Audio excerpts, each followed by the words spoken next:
La la la la la la la la la la la. Rahul राहुल तन के साथ मन को जगाओ वी-गार्ड वाटर हीटर्स के संग V-Guard.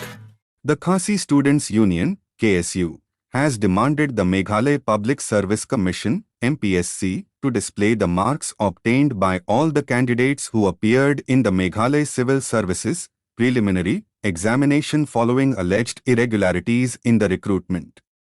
With this demand, Khasi Students Union, KSU, members today staged a sit-in protest in front of the MPSC office and met the MPSC chairman. After the meeting, KSU members were dissatisfied with the reply given by the MPSC chairman and burnt the copies of the reply in front of the MPSC office.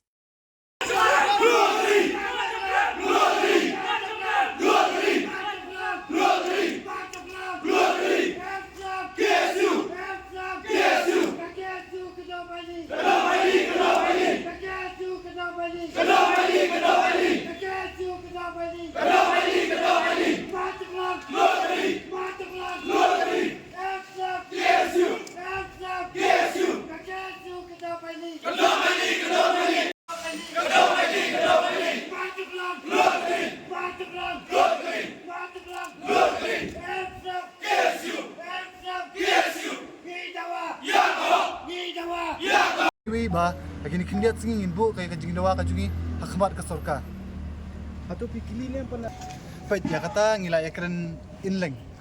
ngi I na kajing nakaliang jong u chief minister ula batai ngi ba ka MPSC ka follow ya ka UPSC pattern hendrei ngi ong ba ki follow ya UPSC pattern tang hakanam ne hakaleta and spirit namar ba kat kum ka UPSC ka personal interview ki le under camera Andre ya ka MPSC pat kamdon ya kata ngingi patay siya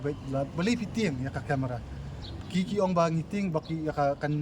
credibility ya ka integrity jong ka MPSC hindi ngingi ong ba nada pipi khot pinting bali ya kata nan ka manting kata ti ya kata ro di wi mat bengin yo ban keren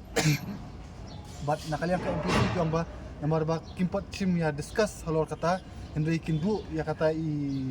Ita ijindawa ke jongi bandan ban penun kini interview nam tagi grip di belang bayan kamera kinshim ya kata kara hadir